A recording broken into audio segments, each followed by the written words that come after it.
Hello my dear students, कैसे हो आप सब लोग? एकदम बढ़िया। चलो, तो आपका रीडिंग कॉम्प्रिहेंशन का सेशन था, सभी ने अटेंड किया होगा। तो मैं बाकी दोनों एरियाज कवर करूंगा।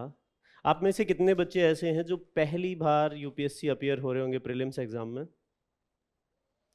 चलो, तो सिलेबस वगैरह बताने की जरूरत है सी सेट का? नहीं? कितने एरियाज हैं बच्चे?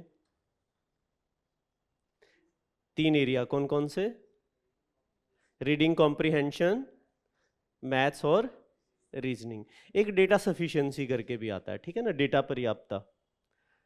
तो बच्चों, मेरा नाम है दिनेश कौशिक। मैं बेसिक न्यूमेरिक्स, अब हमारा सी सेट का जो बैच कल से स्टार्ट हो रहा है उसकी क्लासेस लेंगे। जैसा कि आप लोगों को पता है कि सी सेट आपको आईएएस बना नहीं सकता, लेकिन बनने से रोक सकता है, और ऐसा बहुत सारे डिजर्विंग कैंडिडेट्स के साथ हुआ होगा।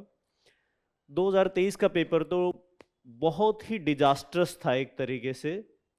भयानक तरीके से बच्चे फेल हुए थे 2023 वाले पेपर में। 2024 का जो पेपर है वो फिर भी मॉडरेट था। कितने बच्चों ने देखा है 2024 का पेपर? दिया भी था किसी ने? क्वालिफाई हो रहे थे बेटा? नहीं हो रहे थे। 2024 वाले में भी दिक्कत थी। अच्छा, 2024 वाले में भी प्रॉब्लम थी। ओके, तो देखो बहुत क्या कारण है कि बच्चा सीसेट में क्वालिफाई नहीं कर पाता, ये कारण भी देखेंगे। पहले एक बार हम सिलेबस देख लेते हैं। आप इकलौते नहीं हो बेटा, बहुत से ऐसे बच्चे हैं। देखो जीएस में 121.78, सीसेट में 49.18 मार्क्स ही आए हैं। जीएस क्वालिफाई कर रहा है बच्चा, सीसेट क्वालिफाई नहीं कर रहा है यहाँ पे भी।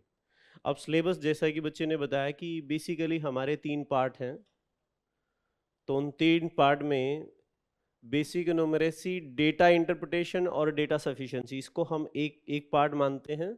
दूसरा है हमारा लॉजिकल रीजनिंग और तीसरा है रीडिंग कॉम्प्रिहेंशन। अब इनका अलग अलग से वेटेज देख लेते हैं। ये टॉपिक बेटा हिंदी में लिखवाने की जरूरत नहीं ना, समझ जाओगे ना। एलसीएम एचसीएफ क्या होता है? लघुत्तम और महत्तम, ठीक है ना। चलिए,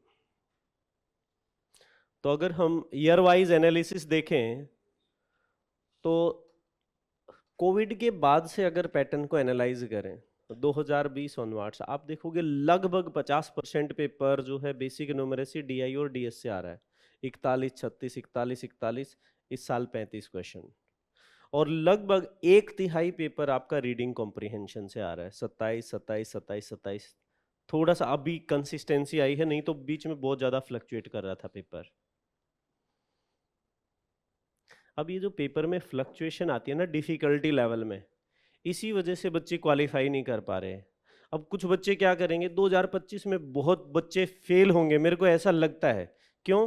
क्योंकि 2024 का पेपर थोड़ा सा मॉडरेट आ गया था, तो इसलिए बच्चे लाइटली ले लेंगे कि नहीं 2023 का पेपर ही डिफिकल्ट था, 24 में देखो पेपर इजी आया है, तो 25 में भी ऐसा ही आएगा।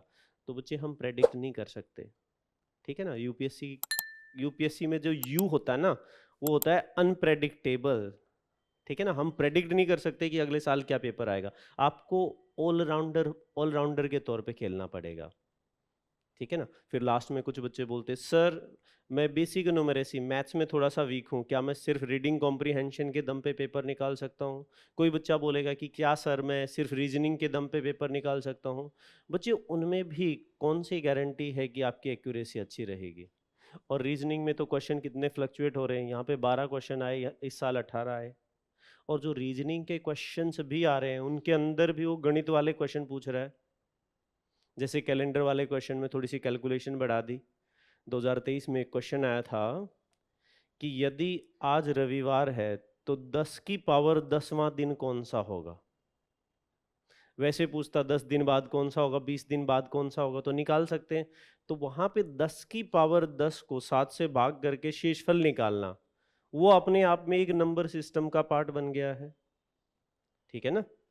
तो मुझे ऐसा लगता है बेटा कि सर ने बोला होगा कि हाँ रीडिंग कॉम्प्रिहेंशन के दम पे पेपर निकाल सकते हो, मैं बोलूँगा मैथ के दम पे पेपर निकाल सकते हो। बेटा किसी एक एरिया के ऊपर बैंक अपॉन करके जाओगे ना कि हाँ इसी एरिया के दम पे मैं पेपर निकालूंगा, मुझे नहीं लगता कि अच्छी स्ट्रेटजी है। 3 एरियाज हैं, एक एरिया में आपको बहुत स्ट्रांग होना पड़ेगा, दूसरे एरिया में आपको एवरेज होना पड़ेगा, और जो तीसरा एरिया जो सबसे वीक है उसमें भी इस लेवल पे तो ले आओ अपने आप को कि उसमें मैं कम से कम 8 से 10 क्वेश्चन उस एरिया के कर पाऊँ, ठीक है ना। सिर्फ मैथ के दम पे भी जाने में थोड़ा सा रिस्क रहता है, क्योंकि मैथ का पेपर टफ आ गया तो क्या होगा, ठीक है ना। तो मैं बोलूँगा अभी हमारे पास टाइम है, सभी एरिया को थोड़ा थोड़ा टाइम आप डिवोट करो, एक एरिया पे कमांड बना लो, बाकी 2 एरिया आपके एवरेज से थोड़े से ऊपर होने चाहिए। ये अगर मैं टॉपिक्स का अलग अलग से एनालिसिस करूं तो गणित के अंदर हमारे जो 5 टॉपिक हैं सबसे ज़्यादा इम्पोर्टेंट है, वो है नंबर सिस्टम सबसे ऊपर है, फिर उसके बाद परमुटेशन और कॉम्बिनेशन, हिंदी में क्या बोलोगे परमुटेशन कॉम्बिनेशन को? क्रमचय और संचय, ये सेकंड इंपॉर्टेंट टॉपिक है। फिर उसके बाद परसेंटेज, सिंपल इक्वेशन और औसत, ये 5 चैप्टर ऐसे हैं जिनसे आप ये मान के चलिएगा कि 90% के करीब पेपर बन रहा है। इस साल तो बहुत लकी रहे बच्चे, किस लिए कह रहे हैं कि थोड़ा सा इजी रहा पेपर, क्योंकि परमुटेशन कॉम्बिनेशन से अब की बार कोई क्वेश्चन नहीं आया था, ठीक है। लेकिन नंबर सिस्टम ऐसा लास्ट ईयर भी मेरे को लगता था कि भाई बहुत ज़्यादा नंबर सिस्टम पूछा जा रहा है, और एक दो एरिया ऐसे हैं कि जैसे टाइम स्पीड एंड डिस्टेंस है, इसके ऊपर बहुत ज़्यादा फोकस अभी तक नहीं आया है, लेकिन बहुत अच्छे अच्छे कॉन्सेप्ट हैं उसके अंदर। तो हो सकता है कि इस साल वो टाइम स्पीड एंड डिस्टेंस के ऊपर फोकस कर ले, ठीक है। तो जब भी आप तैयारी शुरू करें तो मैं ये नहीं कहता कि यही 5 टॉपिक करके जाने हैं, मैं कभी ये नहीं कहता, मैं कह रहा हूँ ये 5 इंपॉर्टेंट टॉपिक हैं।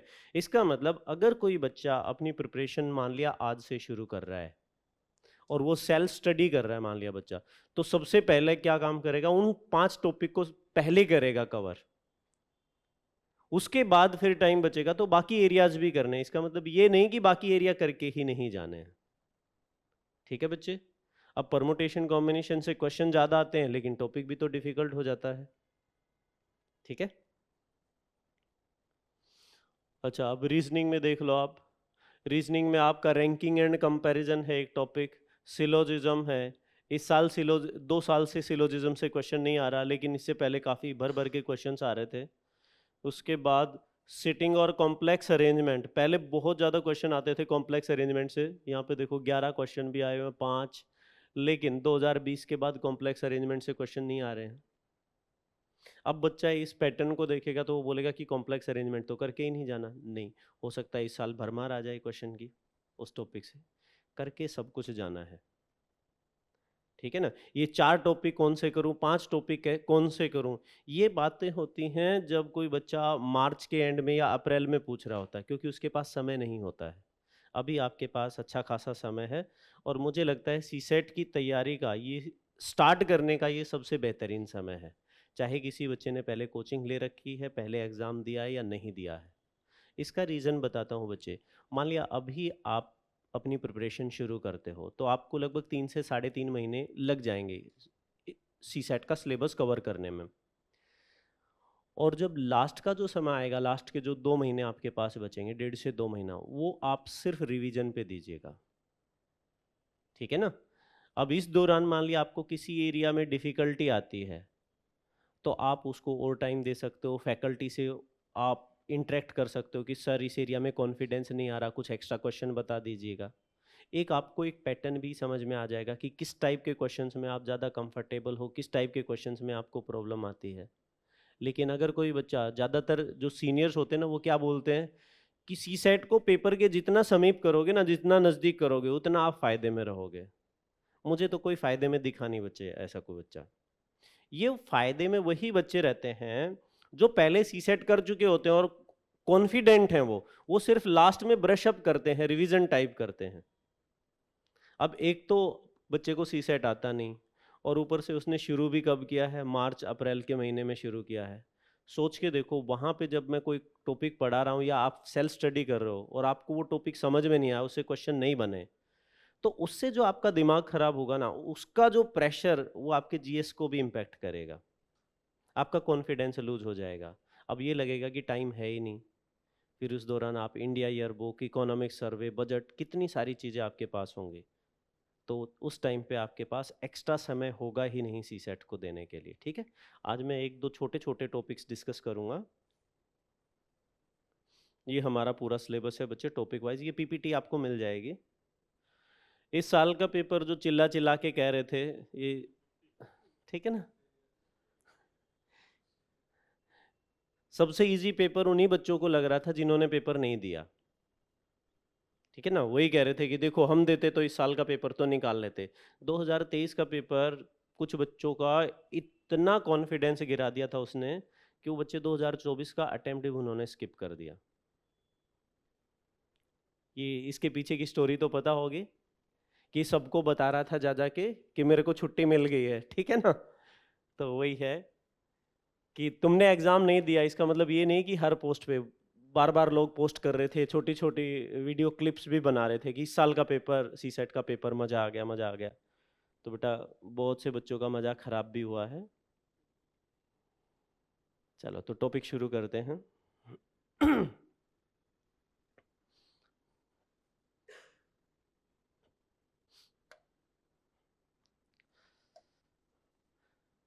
पहले हम एक छोटा सा टॉपिक लेंगे बेटा कि कुछ संख्याएं, मैं एक से लिखना शुरू करूंगा, कुछ संख्याएं लिखूंगा, आपको बताना है कि कितने अंक इस्तेमाल होंगे।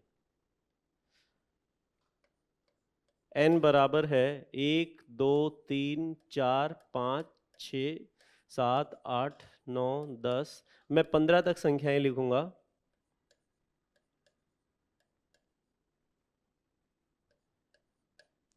ये कितने अंकों की संख्या बनी है? कुल कितने अंक हैं इसमें? चलो और दूसरा टॉपिक शुरू करता हूं। चलो ये तो काफी इजी हो जाएगा। इसकी बजाय आपने ये साइन देखा है कभी? फैक्टोरियल। कुछ बच्चों ने फैक्टोरियल को इस फॉर्म में भी देखा होगा। फैक्टोरियल का मतलब क्या होता है? मल्टीप्लाई करना है, एक से लेके उस संख्या तक सभी प्राकृत संख्याओं को आपस में गुणा करना है। ठीक है ना? 5 फैक्टोरियल बनेगा।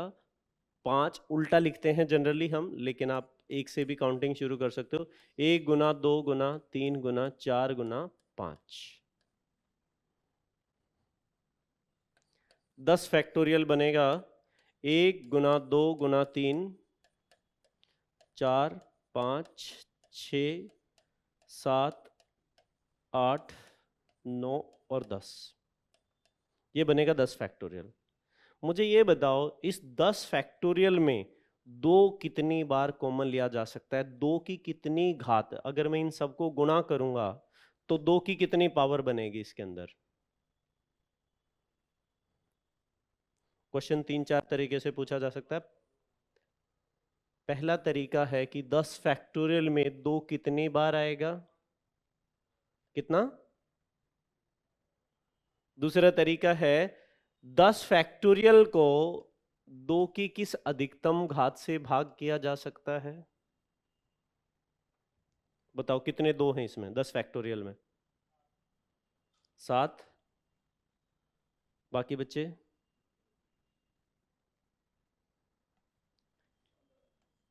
यहाँ पे एक 2 है। ये जो 4 है, इस 4 4 का मतलब 2 गुना 2 है। 6 में कितनी बार 2 आएगा? एक ही बार आएगा। 2 गुना 3 है। 8 में 3 बार आएगा। 2 गुना 2 गुना 2। और 10 में कितनी बार आएगा? एक ही बार आएगा। तो कुल मिलाकर कितनी बार 2 आया है? 8 बार आया। 1 2 3 4 5 6 7 और 8 बार आया। ठीक है। इसमें 3 कितनी बार आया होगा? 10 फैक्टोरियल में 3 कितनी बार आएगा? 4 बार आएगा। एक बार 3 यहां पे है। 6 में एक बार होगा। और 9 में कितनी बार 3 आएगा? 2 बार। 9 का मतलब है 3 गुना 3। ठीक है। लेकिन अगर इसकी बजाय एक बड़ी संख्या होती तो आप इस प्रकार से नहीं निकाल सकते कि 2 कितने बनेंगे। तो उसके लिए आपको क्या करना पड़ेगा? 10 फैक्टोरियल में अगर आपको बताना है कि 2 कितनी बार आएगा, तो आपने एक काम करना है, 10 को 2 से भाग करो बच्चे। कितने पे जाएगा? 5 पे जाएगा। भाग करते जाओ आप। 5 को फिर से 2 से भाग करो, कितने पे जाएगा? 2 पे जाएगा। 2.5 मत बोलना, 2 दूनी 4 आएगा। एक एक कैरी, एक जो है वो शेषफल बचेगा, तो शेषफल को छोड़ना है, सिर्फ भागफल बताएंगे, 2 जाएगा। फिर इस 2 को 2 से भाग करोगे, कितने पे जाएगा? 1 पे। आगे भाग नहीं किया जा सकता। इन सबको जोड़ देंगे, कितनी बार आएगा? 8 बार। मैं फास्ट तो नहीं जा रहा हूं बच्चे? ठीक है। अगर इसमें हमें 3 की संख्या निकालनी है तो इसको 3 से भाग करोगे, 10 को 3 से भाग करोगे, कितना कितने पे जाएगा? 3 पे जाएगा। 3 को फिर से 3 से भाग करेंगे, कितने पे जाएगा? 1 पे। कितनी बार आएगा? 4 बार आएगा। कोई दिक्कत यहां तक? ओके बेटा। अगर मुझे इसमें 4 की संख्या निकालनी है कि 10 फैक्टोरियल में 4 कितनी बार आएगा, तो क्या आंसर होना चाहिए? 10 फैक्टोरियल में 4 कितनी बार आएगा? नहीं बेटा। 10 फैक्टोरियल लिख के दिखाता हूं। 1 गुना 2 गुना 3 4 5 6 7 8 9 और 10। इसमें 4 कितनी बार आएगा? 4 आएगा 4 बार। ऐसा क्यों? देखो 4 एक अभाज्य संख्या नहीं है, 4 तो भाज्य संख्या होती है। 4 किससे मिलके बना होता है? 2 बार 2 को मिलाओगे तो एक 4 बनेगा। कुछ बच्चों को लग रहा है कि एक 4 यहां पे बनेगा और एक 8 में बनेगा, ऐसा नहीं है। यहां पे एक 2 है, इसमें 2 बार 2 है, इसमें 1 बार 2 है, इसमें 2 3 बार है और इसमें भी 1 बार 2 है। ये तो एक 4 हो गया। इन दोनों को मिलाओगे तो वो भी 4 बनेगा, इनसे एक 4 मिलेगा, ये 2 अगले 2 के साथ मिला के फिर से 4 दे देगा। तो कुल कितनी बार 4 बनेगा? 4 बार बनेगा, ठीक है ना। तो इसका मतलब नंबर ऑफ फोर्स निकालने के लिए हमें क्या करना पड़ेगा? 2 2 के पेयर बनाने पड़ेंगे। और एक 4 बनाने के लिए कितने 2 की आवश्यकता होगी? 2 की। हमारे पास 2 की संख्या कुल कितनी है? 8। 8 2 में से 2 2 के कितने पेयर बना सकते हो आप? 4 पेयर बना सकते हैं। तो इसमें कितने 4 बनेंगे? 4 बनेंगे, ठीक है। अब मैं एक छोटी सी थोड़ी सी बड़ी संख्या लिखता हूं, उसमें हम निकालेंगे 2 कितनी बार आएगा, 3 कितनी बार आएगा, ठीक है। चलो मैंने संख्या लिख दी बेटा 30 का फैक्टोरियल।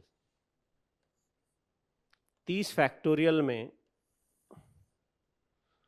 2 कितनी बार आएगा, 3 कितनी बार आएगा, 4 कितनी बार आएगा, 5 कितनी बार आएगा और 10 कितनी बार आएगा?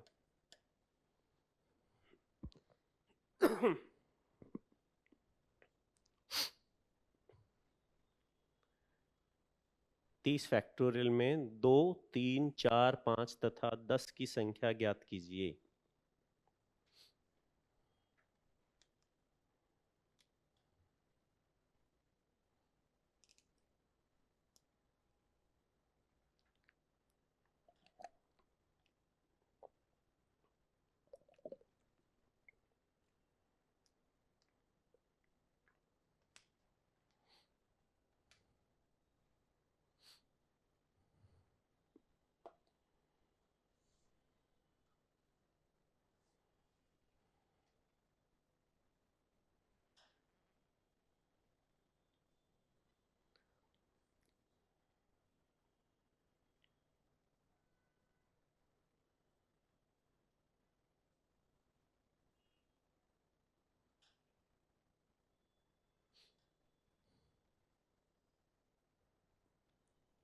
करें बच्चों स्टार्ट? सभी कर लिया? सभी ने अटेम्प्ट कर लिया? चलो 2 की संख्या कितनी आई? 26। चलो देख लेते हैं। 30 को 2 से भाग करोगे कितने पे जाएगा? 15 पे जाएगा। 15 को 2 से भाग करेंगे 7, 7 को भाग करोगे 3, फिर 1, इनको जोड़ दो, कितना आया? 26। 3 की संख्या 30 को 3 से भाग करोगे कितने पे जाएगा? 10 पे। 10 को 3 से भाग करेंगे 3, फिर 1, तो कितनी बार आएगा? 14 टाइम्स। 4 4 एक भाज्य संख्या है। अच्छा तो यहाँ पे डेफिनेशन करेंगे बेटा, भाज्य और अभाज्य संख्याएं क्या होती है? पहले बताओ अभाज्य संख्याएं कौन सी होंगे? Very good. अभाज्य संख्याएं वो होती हैं जो जिनके सिर्फ 2 ही गुणनखंड होते हैं। एक होगा एक और दूसरा होगा वो संख्या खुद। एक और खुद को छोड़कर बाकी किसी अन्य से भाग ना हो, सिर्फ 2 ही गुणनखंड हो, उन्हें बोलते हैं अभाज्य संख्याएं। सबसे छोटी अभाज्य संख्या कौन सी होती है? 2 होती है। सबसे छोटी अभाज्य संख्या 2 होगी।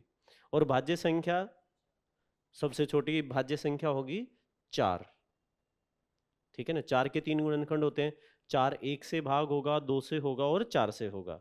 जिनके 2 से अधिक गुणनखंड होते हैं उन्हें भाज्य बोलते हैं, और जिनके 2 गुणनखंड होते हैं उन्हें अभाज्य बोलते हैं। एक ना तो भाज्य में गिना जाता है ना ही अभाज्य में, एक किसी में नहीं आता, ना तो भाज्य में आता है ना ही अभाज्य में। तो 4 4 का मतलब है 2 बार 2 को मिलाओगे तो एक 4 बनेगा। तो यहाँ पे 26 है, 26 से कितनी बार मिलेगा? 13, 13 पेयर बनेंगे। 5 एक अभाज्य संख्या है तो 5 से भाग करोगे 50 को, कितने पे जाएगा? 5 30 को 5 से भाग करोगे कितने पे जाएगा? 6 पे जाएगा। फिर से भाग कर सकते हो, 6 को 5 से भाग करेंगे 1 पे जाएगा, आगे भाग नहीं होगा तो इनको जोड़ देंगे 7। 10 एक भाज्य संख्या है, 10 किस किस से मिलेगा? 2 और 5 का एक पेयर जब होगा, 2 और 5 का एक पेयर बनेगा तो हमें 10 मिलेगा। 2 की संख्या है 26 और 5 की संख्या है 7, तो इसकी कितने युग्म बनाए जा सकते, कितने पेयर बनेंगे इसके? कितने पेयर बनेंगे इसके? 7 पेयर बनेंगे। 2 26 बार है और 5 सिर्फ 7 बार है, तो जो कम प्रेजेंट होता है वही हमारा आंसर होता है। तो इन दोनों में कितने पेयर बनेंगे? इन दोनों के 7 पेयर बनेंगे। बेटा 10 का मतलब है कि उस संख्या के अंत में कितने जीरो आएंगे। अगर ये संख्या 10 की पावर 7 से भाग होती है तो इस संख्या के अंत में कितने जीरो आएंगे? अंत में कितने जीरो आएंगे? 7 जीरो आएंगे। समझ पा रहे हो ना? क्वेश्चन कह रहा है कि इसमें 10 की संख्या कितनी है? 7। इसका मतलब ये 30 फैक्टोरियल 10 की पावर 7 से पूर्ण रूप से भाग हो जाएगा। तो अगर कोई संख्या 10 की पावर 7 से भाग हो रही है तो इस संख्या के अंत में कितने जीरो होने चाहिए? 7 जीरो होने चाहिए। इसके अंत में 7 जीरो होंगे तो 10 की पावर 7 से कैंसिल आउट हो जाएंगे वो। ठीक है, कोई इश्यू यहां तक? चलिए अगला क्वेश्चन लिखिएगा। 60 फैक्टोरियल के अंत में कितने लगातार शून्य होंगे? 60 फैक्टोरियल, 60 फैक्टोरियल के अंत में लगातार कितने शून्य होंगे?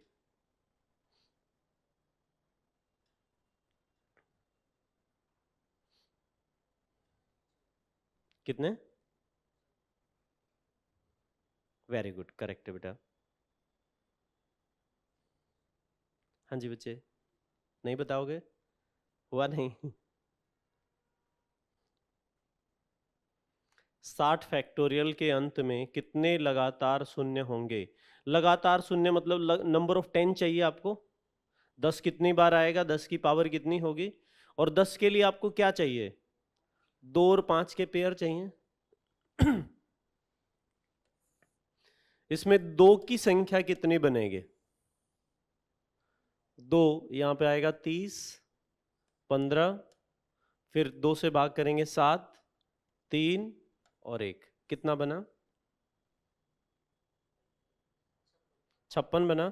2 की संख्या है 56 और 5 की संख्या कितनी है? नंबर ऑफ 5 कितना है इसमें?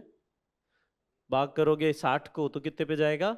12 पे। 12 को 5 से भाग करोगे कितने पे जाएगा? 2 पे। तो कितनी बार आया?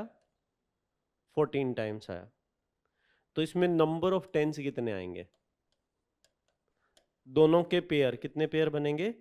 14 पेयर्स, 14 पेयर बनेंगे। तो आंसर आ जाएगा 14। ठीक है बेटा। अब आपको कुछ बच्चों को क्लिक किया होगा कि सर जब हम किसी नंबर का फैक्टोरियल लेंगे तो उसमें 5 की संख्या कम होगी, 2 की संख्या अधिक होगी, तो जो कम होता है वही हमारा आंसर होता है। तो क्या हमें 2 की संख्या निकालने की जरूरत थी इसमें? नहीं ना, 2 निकालने की इसमें जरूरत नहीं थी। क्या कभी ऐसा हो सकता है कि 5 अधिक हो 2 से? कब होगा वो? वेरी गुड, जब हर संख्या में 5 हो, 5 के गुणांक हो। इसका मतलब आप लगातार संख्याएं नहीं ले रहे, आप सिर्फ वही संख्याएं ले रहे हो जिनमें 5 अधिक होगा। तो एक बार ट्राई करें क्वेश्चन।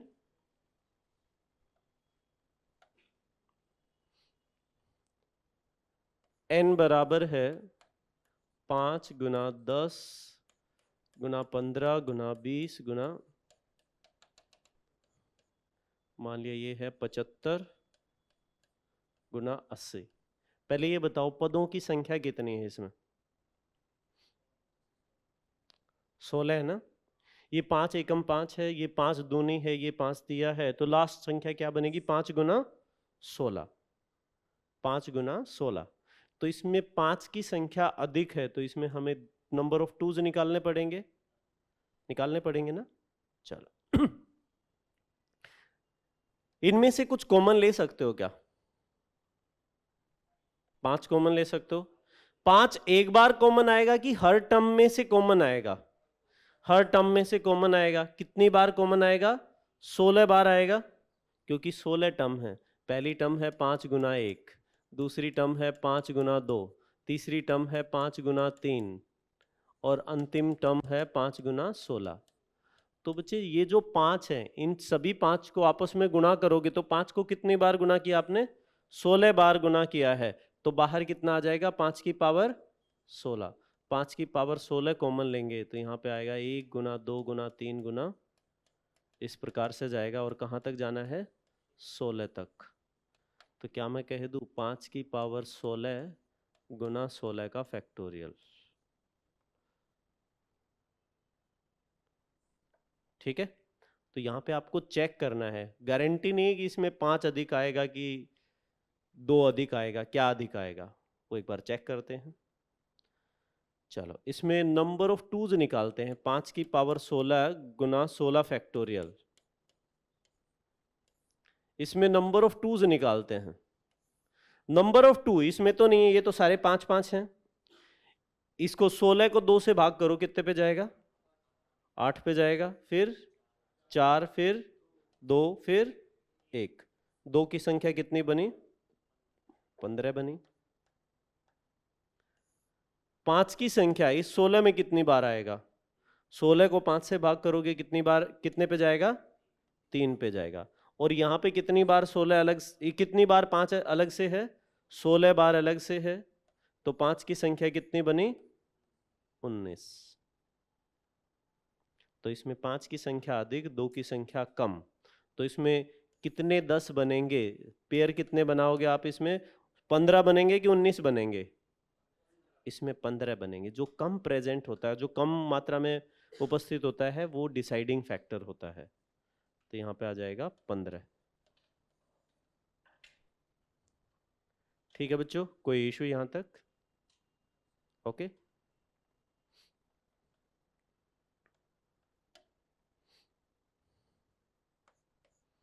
n बराबर है 1 की पावर 1 गुना 2 की पावर 2 गुना 3 की पावर 3 गुना 4 की पावर 4 गुना 5 की पावर 5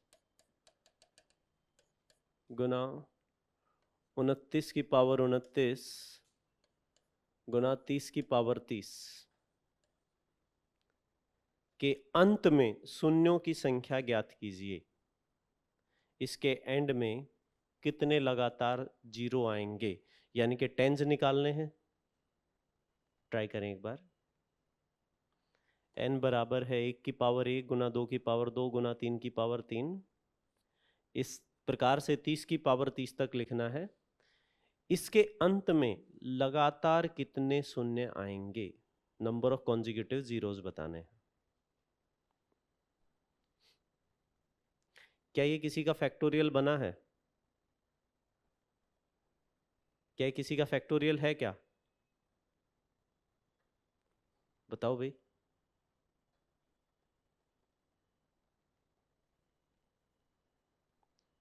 ये तो किसी का फैक्टोरियल नहीं है। क्या बच्चे? हाँ ये है n की पावर n, ये जनरल टर्म बनी है, ठीक है ना। तो बच्चे ये किसी का फैक्टोरियल नहीं है। तो फिर इसमें थोड़ा सा दिमाग लगाओ, ये बताओ इसमें 2 अधिक होंगे कि 5 अधिक होंगे? 2 अधिक होंगे। लगातार संख्याएं हैं तो 2 की संख्या अधिक होगी।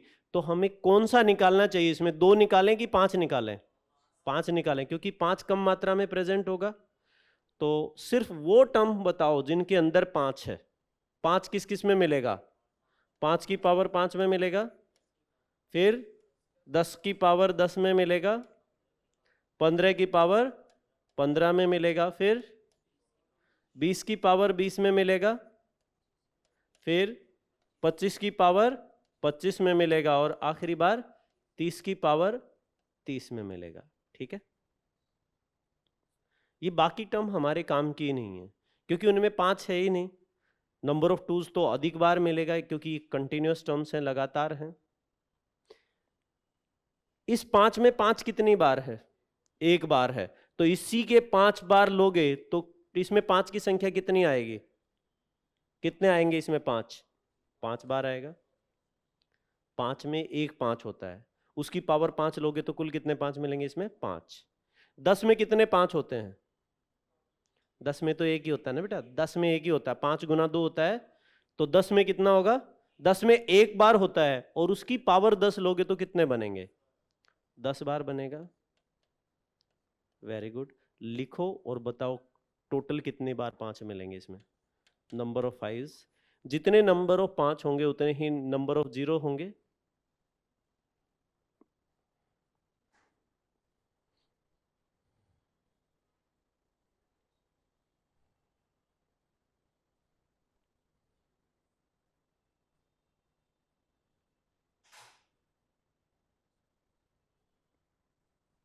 एक 105।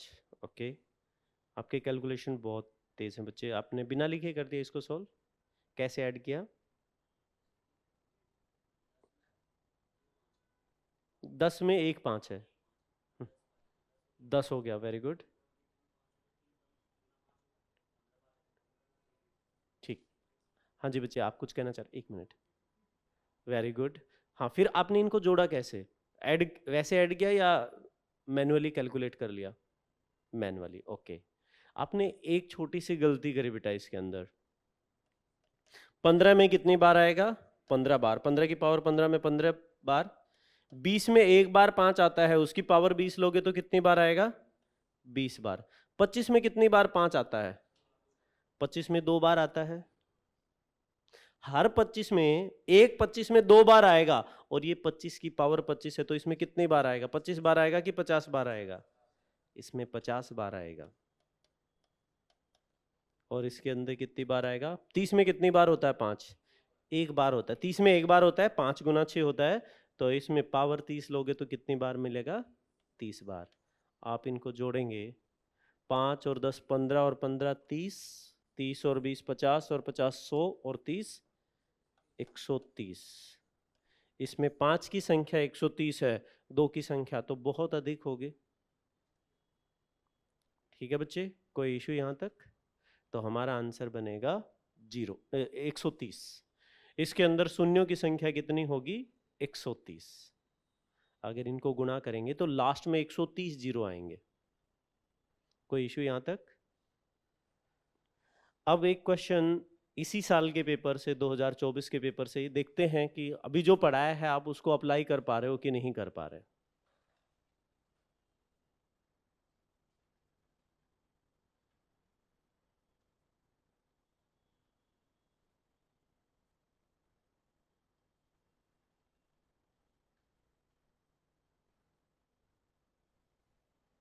ट्राई करें ये क्वेश्चन।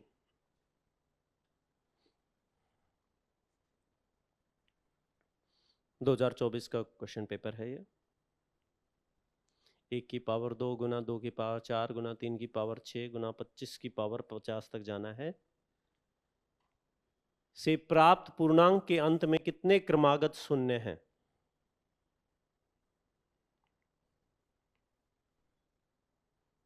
कैसे किया बच्चे?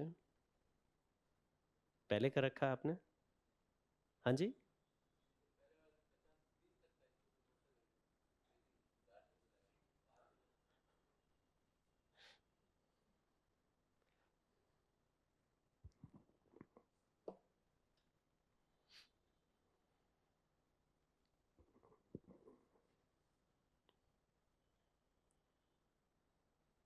कितना आंसर है बच्चे? Very good. इसमें जो कम मात्रा में होगा उसी को कैलकुलेट कर लो आप। कम कौन सा होगा इसमें? 2 कम होगा कि 5 कम होगा? 5 कम होगा। तो वही टर्म लिखो जिनके अंदर 5 है, वही टर्म्स लिख लेते हैं जिनके अंदर 5 है। तो 5 किस किस में है? जो 5 के मल्टीपल है, लेकिन पावर जो है उस संख्या का 2 गुना है। तो पहले 5 में कितनी बार मिलेगा? 10। 10 की पावर 20, फिर अगला 15 की पावर 30, 20 की पावर 40 और 25 की पावर 50। 5 में एक बार 5 होता है, तो 5 की पावर 10 लोगे तो इसमें कितनी बार मिलेगा? 10 बार। 10 में एक बार 5 होता है, उसकी पावर 20 लोगे तो इसमें कितने 5 मिलेंगे? 20। 15 में एक 5 होता है, तो 15 की पावर 30 में कितनी बार मिलेगा? 30 बार। 20 में कितनी बार मिलेगा? 40 बार। इसमें कितनी बार मिलेगा? 100 बार मिलेगा, क्योंकि 25 जो है वो 5 का वर्ग होता है। 5 के वर्ग की पावर 50 करोगे तो 5 की पावर 100 बन जाएगा। या ऐसे देखो, एक 25 के अंदर 2 बार 5 मिलता है, तो 50 बार 25 होगा, तो इसमें 5 कितनी बार मिलेगा? 100 बार मिलेगा। इसे जोड़ दो, 10 और 20 30 और 30 60 और 40 100 और 100 200। ठीक है बच्चे, कोई इशू यहां तक? ओके, ठीक है। एक और छोटा सा क्वेश्चन इसी के ऊपर, ये भी सी सेट का ही है, प्रीवियस ईयर्स का है। लिखेगा n बराबर है, n बराबर 5 गुना 10 15 20 55 गुना 55 गुना 60।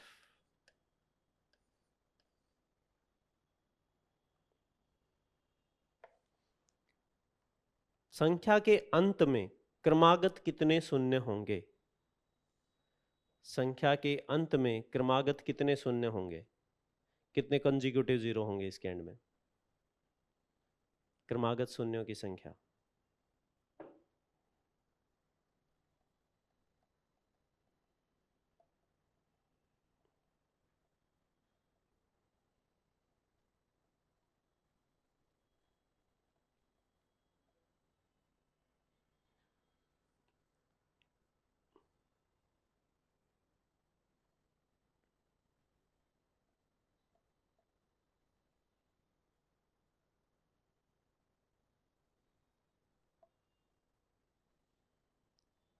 फोर्टीन। किस बच्चे का आंसर 14?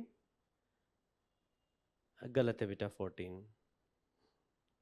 इसमें कौन सा डिसाइडिंग फैक्टर होगा? 5 की संख्या पे निर्भर करेगा कि 2 पे? 2 पे, क्योंकि 5 इसमें अधिक बार प्रेजेंट होगा, हर संख्या में 5 है, तो इसमें 2 डिसाइड करेगा।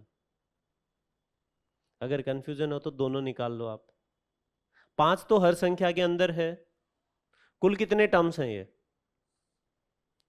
कितने टर्म्स हैं? 12 टर्म है। 5 गुना 1 5 गुना 2, आखिरी संख्या है 5 गुना 12। तो हर संख्या में से 5 कॉमन लोगे, 5 गुना 1 5 गुना 2 5 गुना 3, इसी प्रकार से आखिरी संख्या है 5 गुना 12। तो 5 5 5 हर संख्या में से कॉमन लोगे, 5 12 बार कॉमन आ जाएगा, 5 की पावर 12, अंदर बनेगा 12 का फैक्टोरियल,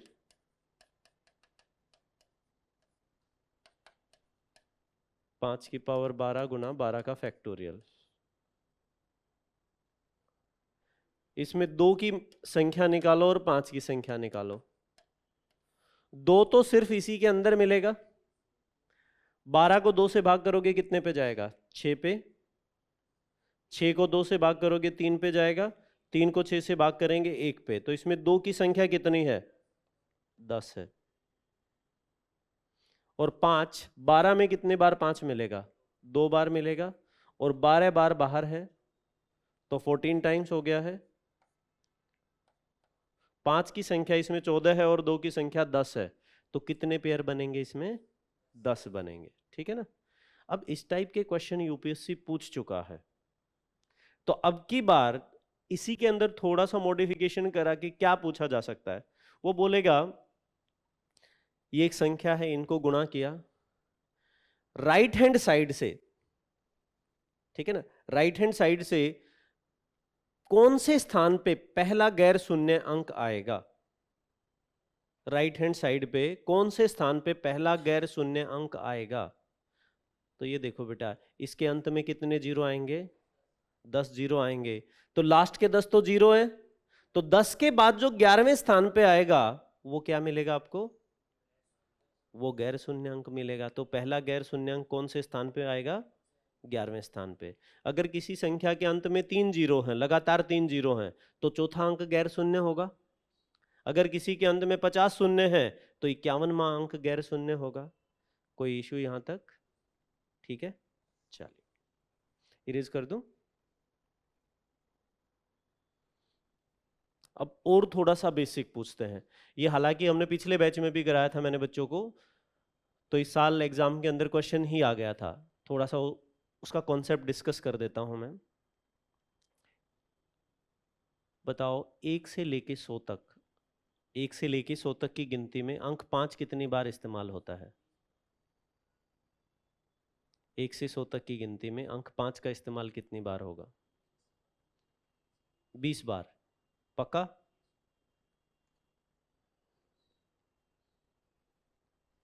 कितनी बार? 21 बार। ओके, बाकी बच्चे?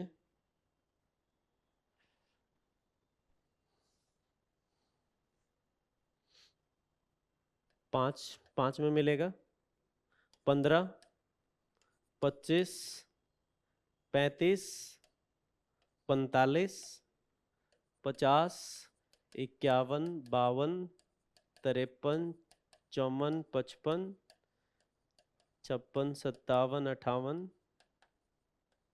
59, उसके बाद 65, 75, 85 और 95। इसमें दो चीजें पूछी जा सकती हैं। एक तो मैं पूछूं कि अंक 5 कितनी बार इस्तेमाल हुआ है, तो ये 1 2 3 4 5 6 7 8 9 10 11 और 12, तो इसको 2 बार गिनोगे ना, 11 और 12, 13 14 15 16 17 18 19 और 20। अंक 5 का इस्तेमाल कितनी बार हुआ है? 20 बार हुआ है। अगर मैं पूछूं पहली 100 संख्याओं में कितनी संख्याओं में अंक 5 इस्तेमाल होता है, तो आंसर आ जाएगा 19। अगर मैं पूछूं कितनी संख्याओं में, तो देखो बेटा, अगर मैं संख्याओं की गणना करूंगा तो 55 को एक संख्या लोगे कि दो लोगे? एक लेंगे, तब आंसर आएगा 19। लेकिन जब मैं 5 की गिनती कर रहा था तो 55 में मैंने 2 बार 5 गिना था। ठीक है ना, कोई दिक्कत यहां तक? पहली 100 संख्याओं में 3 का इस्तेमाल कितनी बार होगा? अंक 3 का इस्तेमाल कितनी बार होगा? वो भी 20 बार होगा। 4 का इस्तेमाल कितनी बार होगा? 20 बार होगा। समझ पा रहे हो आप? इसमें एक पैटर्न बनता है, तो मैं पहले वो पैटर्न लिखवा देता हूं, ठीक है ना? लिखो। पहला पॉइंट, प्रत्येक अंक इकाई के स्थान पर, प्रत्येक अंक इकाई के स्थान पर किन्हीं लगातार 10 संख्याओं में एक बार इस्तेमाल होता है। कोई भी अंक इकाई के स्थान पर प्रत्येक 10 लगातार संख्याओं में एक बार इस्तेमाल होता है। इकाई के अंक पे कोई भी अंक लोगे तो वो एक बार आएगा। कोई भी 10 संख्याएं लो आप, जैसे अगर मैं 50 से 59 तक लूंगा तो देखो बेटा, हर बार अलग अंक आ रहा है इकाई के स्थान पे। 0 1 2 3, 50 में 0 आ रहा है, 51 में 1 आएगा, 52 में 2 आएगा। तो कोई भी 10 लगातार संख्याएं लिखोगे उनमें हर बार इकाई का अंक अलग मिलेगा। तो इसका मतलब हर 10 में प्रत्येक अंक कितनी बार इस्तेमाल होगा? एक बार। इकाई के अंक, इकाई का अंक एक बार। दूसरा पॉइंट, दहाई के स्थान पर, दहाई के स्थान पर प्रत्येक अंक किन्हीं लगातार 100 संख्याओं में, दहाई के स्थान पर प्रत्येक अंक किन्हीं 100 लगातार संख्याओं में कितनी बार आता है बेटा? 10 बार इस्तेमाल होता है। दहाई के स्थान पे 10 बार। पहली 100 संख्याओं में देखो, दहाई के स्थान पे 5 कितनी बार आएगा? पहली 100 संख्याओं में दहाई के स्थान पे 5 कितनी बार आएगा? 10 बार आएगा। इन 10 में ना, सिर्फ दहाई के स्थान की बात कर रहा हूं, ठीक है। 4 कितनी बार आएगा दहाई के स्थान पे पहली 100 संख्याओं में? 10 बार आएगा। प्रत्येक अंक दहाई के स्थान पे 10 बार आएगा। तो मैं रिपीट करता हूं, इकाई के अंक पे एक बार आएगा, कितने में? 10 में। दहाई के स्थान पे 10 बार आएगा, कितने में? 100 में। दहाई के स्थान पे 10 बार आएगा 100 में। सैकड़े के स्थान पे 100 बार आएगा, कितने में? 1000 में। तो तीसरा पॉइंट, सैकड़े के स्थान पर प्रत्येक अंक किन्हीं क्रमागत 1000 संख्याओं में, सैकड़े के स्थान पर प्रत्येक अंक किन्हीं क्रमागत 1000 संख्याओं में 100 बार इस्तेमाल होता है। इसी प्रकार पैटर्न बनता जाएगा, ठीक है ना। ओके बच्चे, अब एक क्वेश्चन करते हैं, लिखिएगा। पहली 400 प्राकृत संख्याओं में, पहली 400 प्राकृत संख्याओं में निम्नलिखित अंक कितनी बार इस्तेमाल होते हैं? पहली 400 प्राकृत संख्याओं में 1 से लेके 400 तक निम्नलिखित अंक कितनी बार इस्तेमाल होते हैं? पहले बेटा 2, फिर 4, 5। यूनिट प्लेस इकाई का अंक, टेंस प्लेस दहाई का अंक और 100 प्लेस। 1 से लेके 400 तक कोई भी संख्याएं लिखोगे तो अधिकतम 3 अंक ही बनेंगे, 3 स्थान तक ही बनेंगे ना, इकाई दहाई और सैकड़े तक ही जाएंगे। मैं 2 के लिए एक बार ये वाला क्वेश्चन डिस्कस कर देता हूं, अगला आपने करना है। पहले आ जाते हैं इकाई के स्थान पे। इकाई के स्थान पे हर 10 में प्रत्येक अंक कितनी बार होगा? 1 बार। इकाई के स्थान पे प्रत्येक अंक हर 10 में 1 बार आता है। हर 10 में 1 बार आएगा तो 400 में कितनी बार आएगा? 40 बार। हर 10 में 1 बार तो 20 में 2 बार, 30 में 3 बार, 400 में कितनी बार आएगा? 40 बार। तो इकाई के स्थान पे 2 40 बार, 4 भी 40 बार और 5 भी 40 बार आएगा, ठीक है। प्रत्येक अंक के साथ ये ऐसा ही होगा। दहाई के स्थान पे प्रत्येक अंक हर 100 में 10 बार आता है, हर 100 में 10 बार।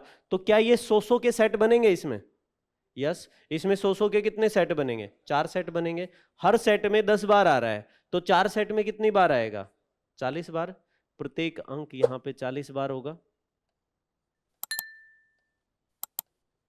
जब हम बात करते हैं सैकड़े के स्थान की, तो सैकड़े के स्थान पे 100 बार रिपीट होता है 1000 में, लेकिन इसमें तो 1000 संख्याएं है ही नहीं, पूरा सेट नहीं है।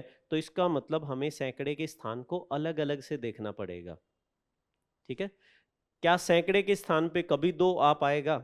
पहली 400 संख्याओं में 2 आता है क्या? 2 कितनी बार आएगा? 2 कितनी बार आएगा? वेरी गुड, 100 बार आएगा। 200, 201, 202, 203 कहां तक जाएगा? 299 तक जाएगा। लगातार 100 संख्याओं में मिलेगा। 200 से लेके 299 तक प्रत्येक संख्या में सैकड़े के स्थान पे 2 आएगा। तो कितनी बार आया? 100 बार। 2 का इस्तेमाल सैकड़े के स्थान पे कितनी बार हुआ है? 100 बार। तो 2 कुल कितनी बार इस्तेमाल होगा? 180 बार। सैकड़े के स्थान पे 100 बार, दहाई पे 40 बार, इकाई पे 40 बार, तो इसका इस्तेमाल 180 बार हुआ। अब आ जाते 4। सैकड़े के स्थान पे 4 का इस्तेमाल होगा क्या? एक ही बार होगा। कौन सी संख्या में आएगा? अंतिम संख्या, सिर्फ 400 में आएगा। तो यहां पे आएगा 1 बार। कुल कितनी बार हुआ इस्तेमाल? 81 बार। अंक 5 का इस्तेमाल सैकड़े पे आएगा क्या 5 कभी? इस कैलकुलेशन में तो नहीं आएगा। नहीं आएगा तो यहां पे क्या लिख दें हम? 0। तो 5 कुल कितनी बार इस्तेमाल हुआ है? 5 कितनी बार इस्तेमाल हुआ है? 80 बार हुआ है।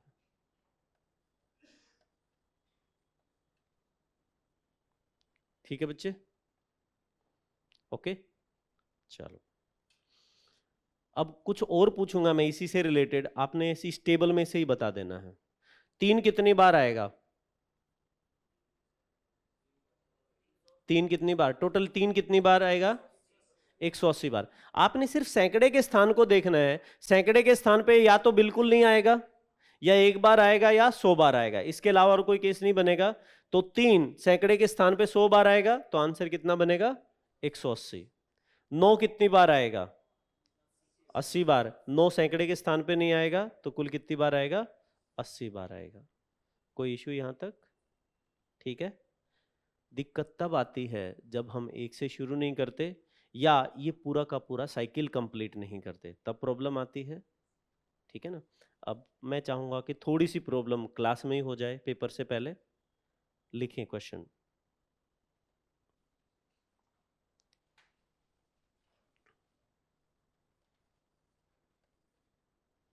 तीन 301 से 600 तक। अच्छा बेटा, जब मैं 301 से बोलता हूं तो क्या इसमें 300 को गिनोगे? इसमें 301 को गिनोगे? 301 को गिनेंगे, और 600 को? 600 को भी गिनेंगे। अगर मैं कहता 301 तथा 600 के बीच, तो ना तो 301 को गिनते ना ही 600 को गिनते। ठीक है ना। 301 से 600 तक कुल कितनी संख्याएं होती हैं? कितनी संख्याएं बनी? 300 बनी, 299 बनी, या 301 बनी? 300 बनी। 600 में से पहली 300 संख्याएं गायब हैं। ठीक है ना। पहली पहली संख्याएं गायब है ना, पहली 300 संख्याएं गायब हैं 600 में से, तो 600 संख्याएं 300 संख्याएं बची। 301 से 600 तक निम्नलिखित अंक कितनी बार इस्तेमाल होंगे? 2, 3, 5, 6। इकाई का स्थान, दहाई का स्थान और सैकड़े का स्थान। फर्क किस पे पड़ेगा? सिर्फ सैकड़े के स्थान पे फर्क पड़ेगा, इकाई और दहाई पे तो बराबर रहेंगे।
हाँ जी बच्चों, सोल्व कर चुके आप? 300 संख्याएं हैं। हर 10 में प्रत्येक इकाई का अंक एक बार इस्तेमाल होगा, तो 300 में कितनी बार होगा? 30 बार। प्रत्येक अंक चाहे 2, 3, 5, 6 कोई भी लोगे तो इकाई के स्थान पे कितनी बार आएगा? 30 बार।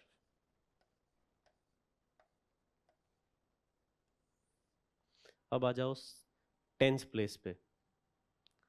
हर 100 में 10 बार, तो यहाँ पे तो 300 है, 300 100 का गुणांक है, तो पूरा सेट बनेगा। 10 10 के कितने सेट बनेंगे? 3 सेट बनेंगे। भाई 300 संख्याओं की बात कर रहे हैं, हर 100 संख्याओं में एक सेट आता है, 10 बार इस्तेमाल होता है, तो 300 में तो ऐसे 3 सेट बनेंगे, तो 3 सेट यानी कि 30 बार इस्तेमाल होगा, प्रत्येक अंक 30 बार इस्तेमाल होगा। सैकड़े पे 1000 के अंदर पैटर्न बनता है, ये तो 1000 टोटल ही नहीं है, 1000 का मल्टीपल नहीं है कुल संख्याएं, तो आपको सैकड़े के स्थान पे अलग अलग कैलकुलेट करना पड़ेगा। अंक 2 आएगा क्या सैकड़े के स्थान पे? नहीं आएगा, 2 तो इसमें आएगा ही नहीं, हमारा शुरू ही 301 से करना है, तो ये कितनी बार आएगा? 0 बार। 3 कितनी बार आएगा? 3 कितनी बार आएगा? 99 बार। 100 टाइम नहीं आएगा, क्योंकि हम 300 को नहीं गिन रहे हैं अभी। 301 से लेके 399 तक कितनी बार आएगा? 99 टाइम्स आएगा। 5 कितनी बार आएगा? 100 बार आएगा। 500 से लेके 599 तक, उसमें 500 को भी गिनना है, ठीक है ना? तो कितनी बार आएगा? 100 बार। 6 कितनी बार आएगा? 1 बार आएगा। तो आंसर बनेगा 60, ये 159, ये 160 और ये 61।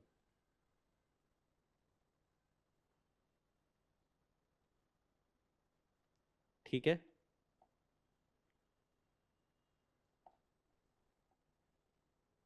ओके। चलिए अगला क्वेश्चन।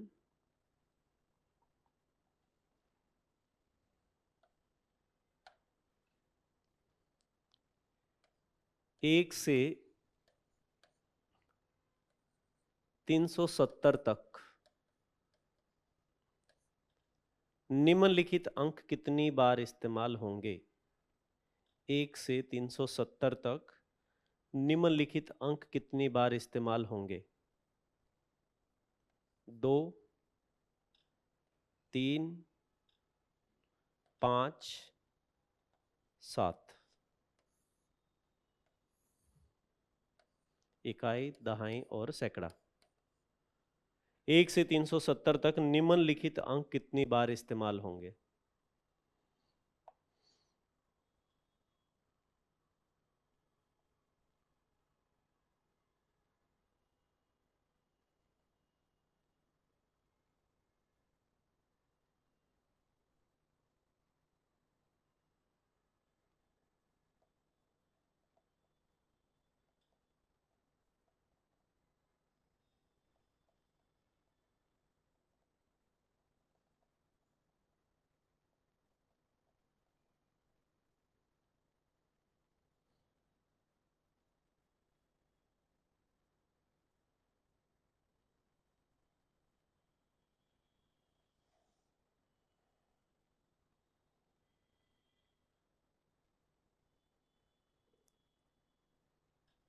अगर किसी बच्चे के चारों करेक्ट आएंगे तो एक सिल्क चॉकलेट मेरी तरफ से।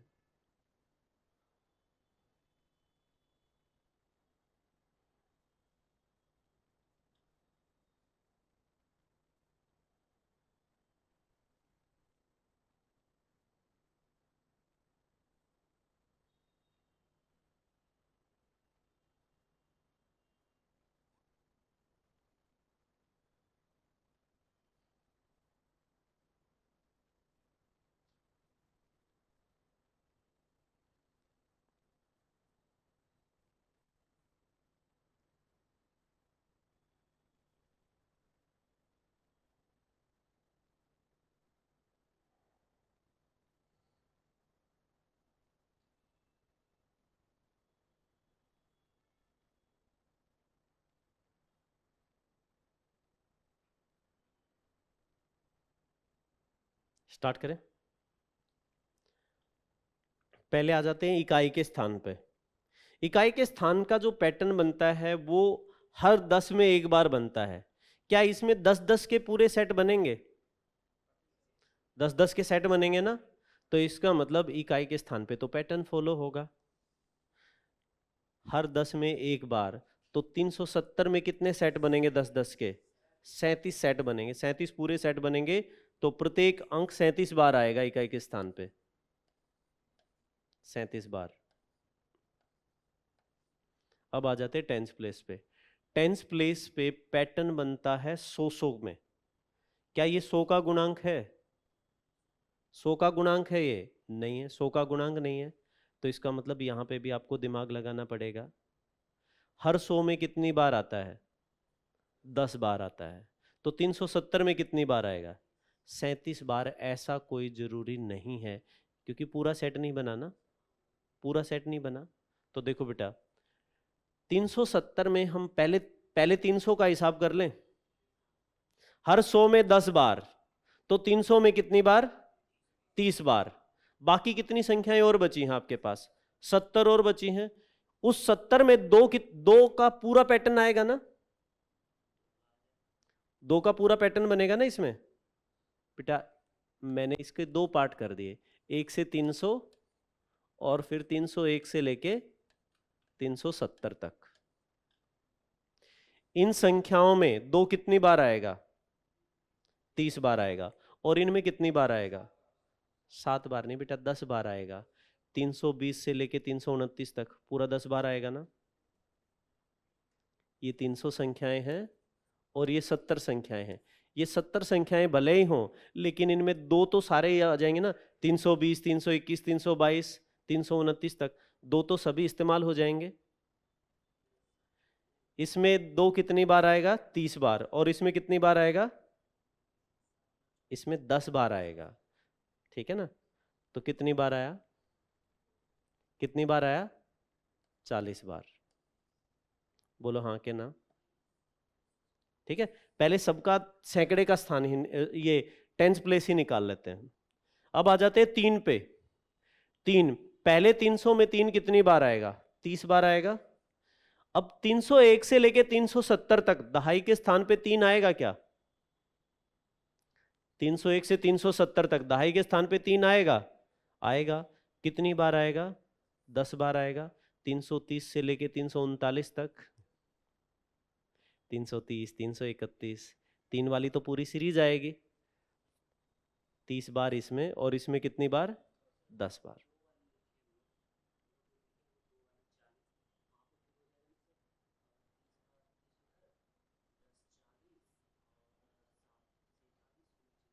सैंतालीस कहाँ आएगा बेटा?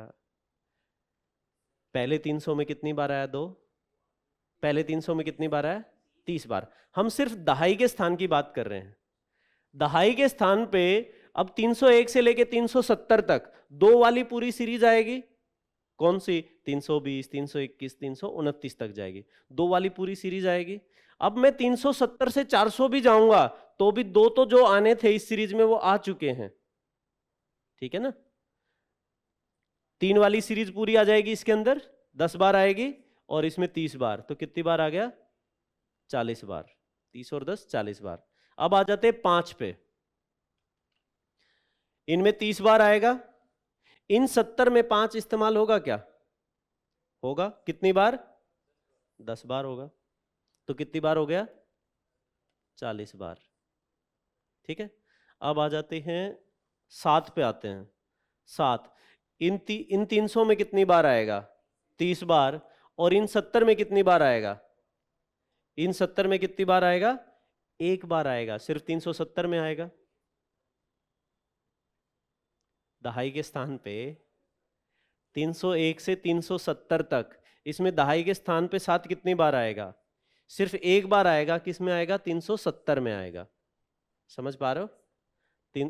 तो 30 बार इनमें और 1 बार इसमें, कितनी बार हुआ? 31 बार। चलो मैं यहां पे 8 भी लिख देता हूं। 8 दहाई इकाई के स्थान पे तो 37 बार ही आता है ना। चलो अब दहाई के स्थान पे बताओ, दहाई के स्थान पे इन 300 में 30 बार आएगा। इनमें कभी 8 आएगा क्या? नहीं आएगा ना। तो यहां पे कितनी बार लिखोगे? दहाई के स्थान पे 0 है तो 30 बार इसमें और 0 बार इसमें, तो कितनी बार आया? 30 बार आया। ठीक है। क्योंकि ये 100 का पूरा सेट नहीं है, इसीलिए हर एक के लिए हमें अलग अलग चेक करना पड़ा। बच्चे क्या करते हैं कि 300 में 100 में 10 बार तो 370 में 37 बार। ऐसा यूनिफॉर्म नहीं है ना। ठीक है ना। अब ऐसे बताओ, हर 7 दिन में 1 रविवार आता है। अगर मैं 10 लगातार दिन तो लूं तो उनमें रविवार कितनी बार आएगा? निर्भर करेगा कि मैं कहां से शुरू कर रहा हूं। अगर मैं पहला दिन ही रविवार लेता तो 2 बार आ जाएगा ना, पहला और 8वां दिन आ जाएगा। अगर सोमवार से शुरू करोगे तो 10 दिन में 1 ही रविवार आएगा। क्योंकि ये 7 का पूरा सेट नहीं बना। अगर मैं 700 दिन की बात करूं तो चाहे मैं रविवार से शुरू करूं या मंगलवार से, किसी से भी शुरू करूंगा तो वो 100 बार ही आएगा, क्योंकि वो 7-7 का पूरा पैटर्न बन रहा है। दहाई के स्थान का पैटर्न बनता है 100 में। तो अगर संख्याएं 100 का मल्टीपल नहीं है तो वहां पे पैटर्न नहीं बनेगा, आपको अलग से चेक करना पड़ेगा। ठीक है। अब सैकड़े पे भी पैटर्न नहीं बनेगा, क्योंकि सैकड़े का पैटर्न 1000 में बनता है। 1000 या 1000 का मल्टीपल नहीं है संख्याएं, तो आपको अलग अलग काउंट करना पड़ेगा। 2 आएगा क्या सैकड़े के स्थान पे? कितनी बार आएगा? 100 बार। ये चाहे मैं 370 की बजाय 570 भी लेता तो भी ये 100 बार ही आता। तो ये ऐसे नहीं करेंगे कि 1000 में इतनी बार आता है तो 370 में कितनी बार आएगा। तो यहां पे 2 कितनी बार आएगा? 100 बार। इस सीरीज में 3 कितनी बार आएगा? 3 कितनी बार आएगा? 100 बार कैसे आएगा सैकड़े पे बेटा? 71 बार आएगा। 300 से शुरू होगा और 370 तक जाएगा। 71 बार हुआ ना? चॉकलेट नहीं मिल पा रही है शायद, है ना?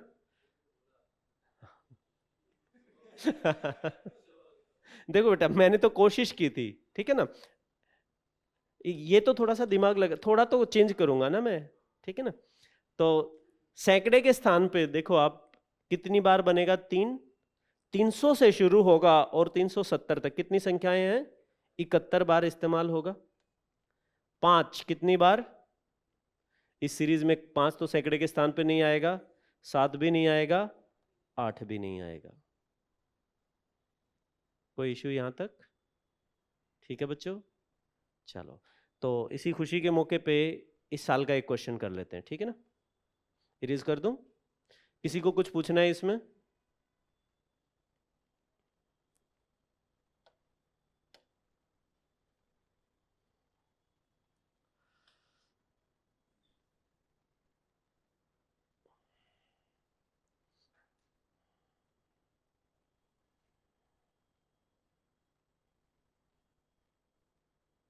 ये क्वेश्चन था, 260 पृष्ठों की एक पुस्तक को संख्यांकित करने के लिए प्रयुक्त होने वाले अंक 5 की संख्या कितनी होगी?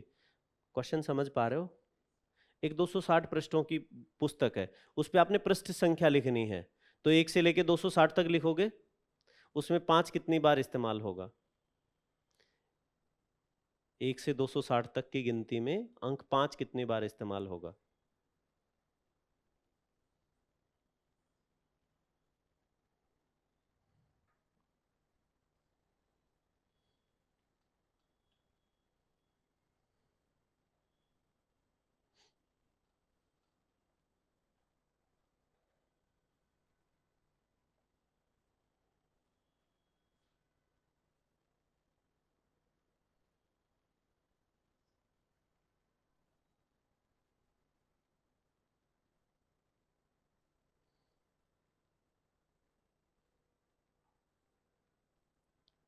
ऐसा तो नहीं इनमें से कोई नहीं आ रहा हो आपका? नन ऑफ द अबव आ रहा हो? 55, ओके, देखते हैं।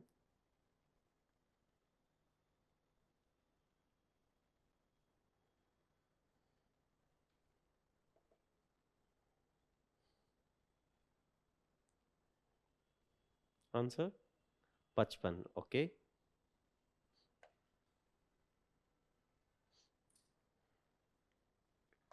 एक से लेके 260 तक 3 अंकों की संख्याएं बनेंगे अधिकतम। तो यूनिट, टेंस और 100 प्लेस पे देख लेते हैं।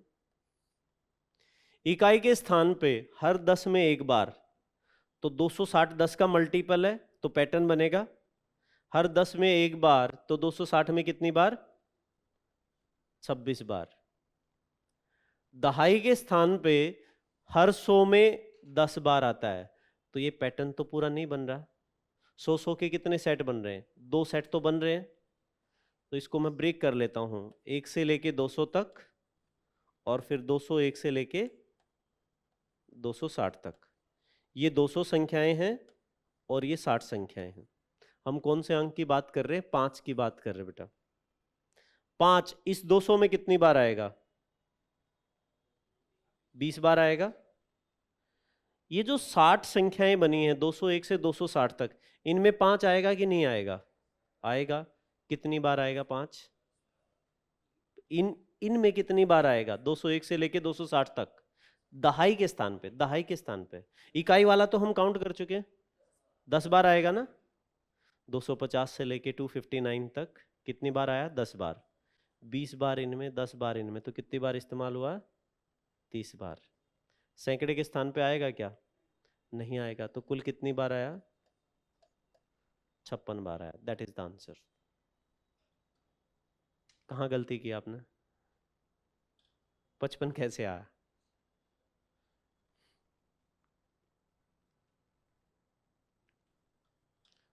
जैसे बच्चा कह रहा था वैसे दूसरे तरीके से काउंट कर सकते हैं। बच्चे ने कहा कि सर पहले 200 पे गिन लेते हैं हम। पहले 200 में 10 बार, 20 बार इकाई पे और 20 बार दहाई पे आएगा। पहली 200 संख्याओं में, पहली 200 संख्याओं में 10 बार इकाई पे, 10 बार दहाई पे, कितनी बार इस्तेमाल होगा इसमें? 20 बार हो। 10 बार 20 और 20 कितनी बार हुआ? 40 बार। 40 बार इस्तेमाल हुआ ना। 20 बार इकाई पे और 20 बार दहाई पे, 40 बार इस्तेमाल हो गया। अब इस 260 में मैंने कोई भी नहीं काउंट किया, सबको काउंट करो। इस 260 में इकाई पे कितनी बार आएगा? इकाई पे 6 बार आएगा। 205, 215, 25, 35, 45 और 55, 6 बार आया। और दहाई पे कितनी बार आएगा? 10 बार आएगा। तो 6 बार इकाई पे, 10 बार दहाई पे, तो कितनी बार हो रहा है? 16 बार हो रहा है। टोटल कितनी बार हो गया? 56 बार हो गया। ठीक है ना। बच्चे क्या कर देते हैं, इसमें 15 बार ले लेंगे। बेटा 205 में भी तो होगा ना, ठीक है। या वैसे देखो 255 में 2 बार होगा, वो 55 आपने एक संख्या गिन ली होगी, ठीक है ना। समझ पा रहे हो? तो कितना आंसर आया हमारा? 56 बार। ये था अंक 5 कितनी बार इस्तेमाल होगा। और अगर मैं आपसे ये पूछता कितनी संख्याएं हैं जिनमें अंक 5 इस्तेमाल होगा, तब आंसर क्या आ जाता? तब हमारा आंसर आ जाता 53, ठीक है ना। तब आंसर, इसमें कितनी संख्याएं माइनस हो जाती? देखो 55 को 2 बार गिना है आपने, 155 को 2 बार गिना है, और 255 को भी 2 बार गिना है। तो इन तीन संख्याओं को आपने 6 बार गिन लिया है। 55 को 2 बार गिना, 155 को 2 बार, और 255 को भी 2 बार गिना। तो ये संख्याएं तो 3 हैं, लेकिन इनमें 5 की संख्या कितनी है? 6 है। तो 3 बार एक्स्ट्रा काउंट कर लिया, तो 3 माइनस हो जाएगा। अगर बोलूं संख्याएं कितनी बनेंगी? 53। अंक कितनी बार इस्तेमाल होगा? तो आंसर आएगा 56। यहां पे हमारा अंक पूछा गया था, तो आंसर 56 रहेगा। ठीक है बच्चों, कोई इशू यहां तक? बेटा मैं समझ सकता हूं आप काफ़ी समय से बैठे हुए हो। इससे पहले भी आपने सेशन अटेंड किया था, कुछ बच्चों ने नीचे जीएस का भी। तो आप लोगों के अगर कुछ स्पेसिफिक डाउट्स हैं तो उन डाउट्स को ले लेता हूं मैं। बाकी पढ़ना पढ़ाना तो कल से हमारा बैच बन रहा है, टाइमिंग्स वगैरह आप लोगों को बता दिए गए होंगे। किसी बच्चे का स्पेसिफिक कोई डाउट है तो मैं वो डिस्कस कर लेता हूं। बाकी थोड़ा सा बैच के बारे में बता देता हूं। हम CPDT इस मॉड्यूल के ऊपर काम करते हैं। सी होगा कॉन्सेप्ट बिल्डिंग, जैसे आज मैंने पढ़ाया है। पहले हम छोटे छोटे कॉन्सेप्ट डिस्कस करेंगे, कोई भी टॉपिक पढ़ेंगे उसका कॉन्सेप्ट बिल्ड करेंगे पहले, फिर उसी कॉन्सेप्ट के ऊपर कुछ क्वेश्चंस मैं कराऊंगा, कुछ क्वेश्चन आपसे प्रैक्टिस कराएंगे हम। PYQs भी साथ के साथ निपटाते चले जाएंगे, ये हो जाएगा प्रैक्टिस। उसके बाद अगर किसी बच्चे को डाउट आता है किसी कॉन्सेप्ट के अंदर, तो हम उसका उसके डाउट लेंगे, और फिर उसके बाद फाइनली जो सपोर्ट करने के लिए हमारी जो टेस्ट सीरीज है वो रहेगी। तो इन चारों चीज़ों का कॉम्बिनेशन जो है वही आपको CSET क्वालिफाई करा सकता है। अगर किसी एक में भी कमी रही तो गड़बड़ हो जाएगी फिर, ठीक है ना। चारों टायर से ही काम करने चाहिए गाड़ी के। कुछ बच्चे क्या करते हैं, लास्ट में सिर्फ प्रैक्टिस ही प्रैक्टिस करना चालू कर देते हैं। बिना कॉन्सेप्ट बिल्डिंग के, तो फिर उनकी परफॉर्मेंस जो है ना वो फ्लक्चुएट होती रहती है। सर किसी पेपर में तो 110 नंबर आ रहे हैं, किसी में 110 का एक हट जाता है, सिर्फ 10 ही आते हैं, ठीक है ना, तो क्या करें फिर? इसका मतलब उस बच्चे के फाउंडेशन स्ट्रांग नहीं है, ठीक है ना। अगर उसके फेवरेट एरिया का कोई आ जाता है क्वेश्चन तो वो अटेम्प्ट कर देता है। तो आपको इस यूपीएससी एग्जाम एसएससी वगैरह से बिल्कुल डिफरेंट है। इसके अंदर कैलकुलेशंस वगैरह के ऊपर बहुत ज़्यादा फोकस नहीं रहता है, सिंपल सिंपल सी कैलकुलेशंस रहेंगी, मेन फोकस रहेगा आपका कॉन्सेप्ट बिल्डिंग पे। क्योंकि आपको एक बड़े ऑफिसर बनना है तो वहाँ पे आपका काम कैलकुलेशन करने का नहीं है। बैंकिंग वगैरह में जो जो की डिमांड होती है वो कैलकुलेशन ओरिएंटेड होती है। तो इसीलिए बैंकिंग वगैरह के जो एग्ज़ाम होते हैं उनके अंदर जो भी कैंडिडेट होता है उसके कैलकुलेशंस चेक होते हैं, आपका एप्टीट्यूड चेक होता है, ठीक है। तो कोई बच्चा ये बोले कि सर मेरे को तो 10 साल हो गए, मेरे को 8 साल हो गए मैथ छोड़े हुए, तो बेटा ये सिर्फ आपने एक साइकोलॉजी बना रखी है कि आज तक मुझे नहीं आया तो सर क्या पढ़ा देंगे मुझे, ठीक है ना, ऐसा क्या कर देंगे। अच्छा, एक और बहुत ही अच्छा इनिशिएटिव लिया है विजन आईएएस ने। हमने क्या किया है बच्चे, स्पेसिफिकली जो बच्चे पिछले 5-6 साल से जिन्होंने मैथ नहीं पढ़ा है उनके लिए क्या किया है, छोटे छोटे कॉन्सेप्ट बिल्डिंग वीडियोस बना दिए हैं। जैसे कि मान लिया परसेंटेज का टॉपिक है, अगर हम डायरेक्ट क्लास स्टार्ट करते हैं तो होगा क्या, क्लास के अंदर कुछ बच्चे स्ट्रांग होते हैं जिनकी कैलकुलेशन अच्छी होती हैं, कुछ बच्चे डरे हुए होते हैं। अब क्लास में आके जब मैं एक क्वेश्चन देता हूँ, जो जिन बच्चों को, जो बच्चे पहले से थोड़ा सा प्रैक्टिस करके आए वो जल्दी आंसर दे देते हैं। जो डरा हुआ बच्चा होता है ना वो पहले से और ज़्यादा डर जाता है, बैक फायर कर जाती हैं वो चीज़ें, ठीक है ना। पहले उसे डर लगता है कि मुझे नहीं आता, फिर क्लास में आके लगता मुझे ही नहीं आता, बाकी सबको आ रहा है। 3 इडियट मूवी का है ना ये डायलॉग, कि मतलब आप फेल हो जाओ तो बुरा लगता है, ठीक है ना, लेकिन दोस्त पास हो जाए और आप फेल हो जाओ तो बहुत बुरा लगता है, और दोस्त टॉप कर जाए तो और भी बुरा लगता है, ठीक है ना। तो आपको नहीं आ रहा उसका तो दुख होता है, लेकिन बाकी बच्चे आंसर दे रहे हैं तो और उल्टा ज्यादा दुख होता है, ज्यादा डिप्रेस हो जाता है बच्चा। तो उनके लिए हमने छोटे छोटे कॉन्सेप्ट बिल्डिंग वीडियोस बनाए हैं। जो भी टॉपिक हम पढ़ाएंगे मैं बता दूंगा अगली क्लास में हमने कौन सा टॉपिक कवर करना है, आपके पोर्टल पे वो अपलोड हो जाएंगे।